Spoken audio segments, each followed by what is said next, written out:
I don't know if you've ever had a good idea that you knew was kind of a bad idea, but then ended up being a worse idea.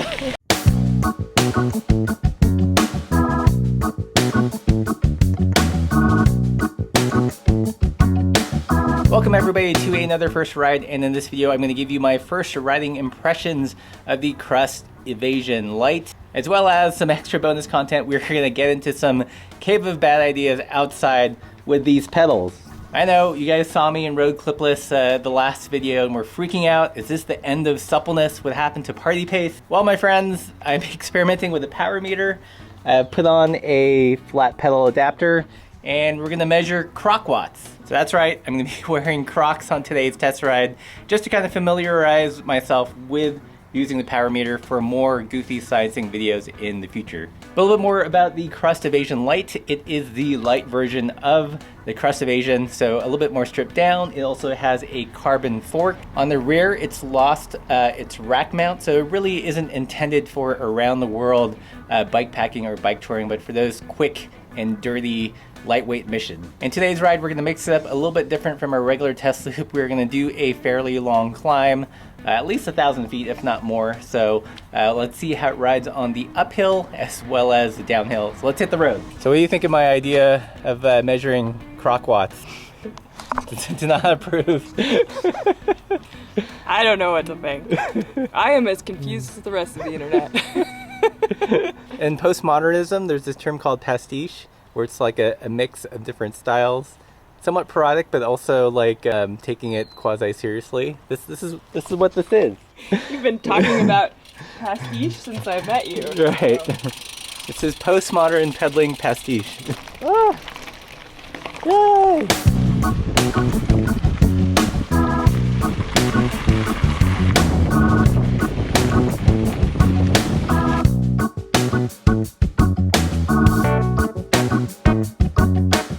I don't know if you've ever had a good idea that you knew was kind of a bad idea, but then ended up being a worse idea. But that's kind of what this pedal thing is becoming, because it is like no less treacherous at a stoplight. And for whatever reason, these pins are just not grabbing into the Crocs, so super slippery. It's a bad idea. Yes. Okay, so back to the bike. That's the real content why you're here. I've not weighed the bike, but it is quite a bit lighter than my Bambora. My guess would be kind of in the low to mid 20s. I know a lot of you wonder, this is a size small, and I'm a shorter rider, 5'8", 29-inch inseam, 75 centimeter PB8, and I'm often caught between the tall end of a small bike, the short end of a medium bike. So I typically go for the smaller frame because I know it can make the bike longer, but you can't make a big bike shorter. So that's why I ride small bikes. One of the first things I noticed about this bike is it's got considerably higher trail. Super easy for me to ride it no-handed. It makes going through rough stuff, at least on this flat level ground, pretty easy. Front end does not get deflected after you hit a certain speed, so it holds its line pretty well. So a bike where you don't have to manage the steering too much. I think the rough stuff ability of this bike is also helped by the nice and big supple tires. These are 27.5 Thunderbolts. Not quite sure how wide they are. I think they're 2 something. So definitely a lot of built-in suspension with this tire. And even though the bike isn't super tucked, I think the chainstay length is 430. It actually feels fairly responsive, at least par to the Bambora. So not quite sure what's going on. I don't know if it's the lightweight or the components, but this bike is no slouch. So far on this kind of flattish gravel terrain, not a problem for the Evasion Lite, just kind of cruises right through it. The higher trail, the bigger tires, it almost steers itself. I didn't film it, but it gets a little curvy on the bike path. That's one interesting thing about this bike with the higher trail. It takes a little bit more body English to get it to turn. So it's kind of that notion of either steering with your hands or with your hips. This bike definitely takes a little bit more body English, a little bit more of a swoopy turning bike, rather than one that you can just steer lightly with your hands. By that I mean a little bit more counter steering, just a little bit more advanced notice. before the bike will turn over and lean into a corner. So again, not necessarily a bad thing, just something that you have to adjust to.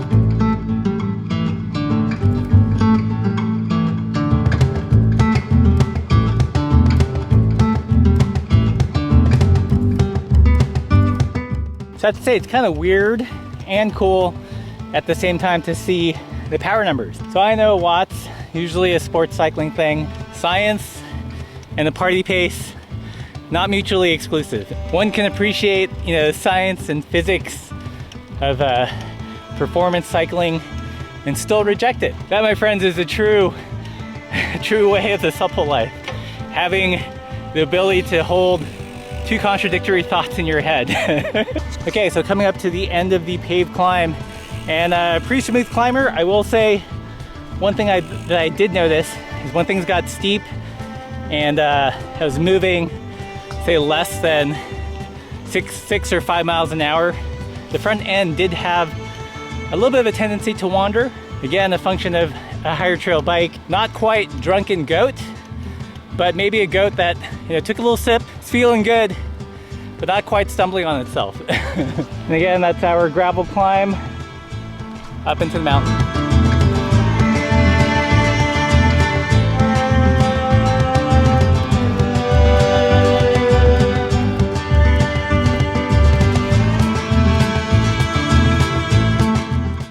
Finished this little first dirt climb. Did pretty good. So I braved it, did some standing and climbing even though it felt really sketchy. And this bike felt pretty good.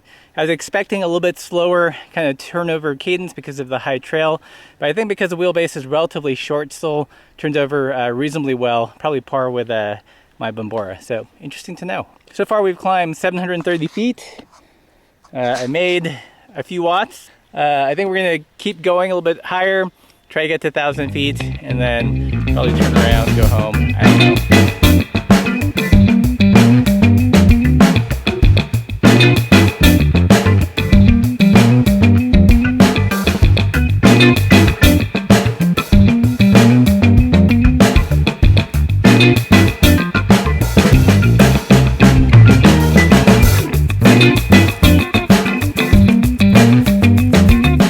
Alright, so we've climbed just over 1,000 feet, and it is hot and sticky, and I think we're gonna call it here because we do have other things to do with the rest of the day.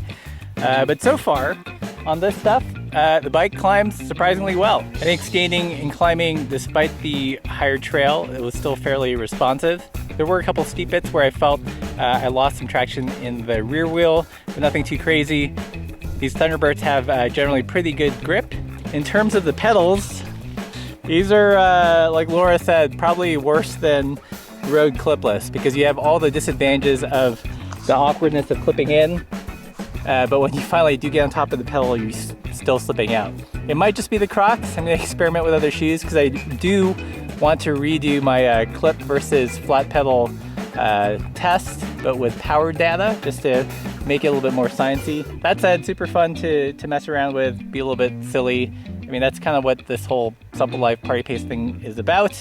Not taking biking too seriously, but pulling from different aspects and different disciplines and making an interesting mishmash. And there's a bee trying to sting me. With all that said, we're gonna go downhill, and I suspect this is where the bike will really shine. So I'm gonna put on the chesty cam and we'll wrap up when we get to the bottom of the hill.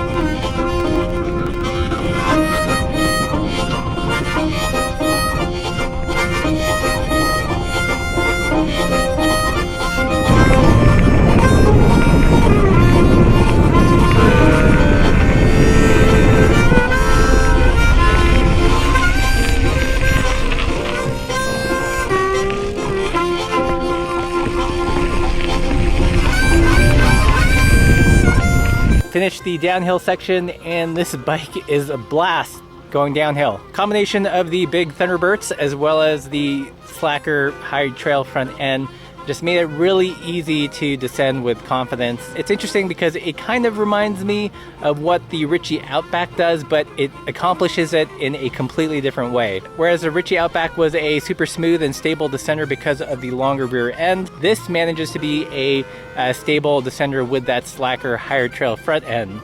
Probably a little bit more skittish when compared to the Outback, but similar-ish in a different way, if that makes sense. I don't know, both of them really cool bike. I know you guys are gonna ask, how is this different from the Bambora?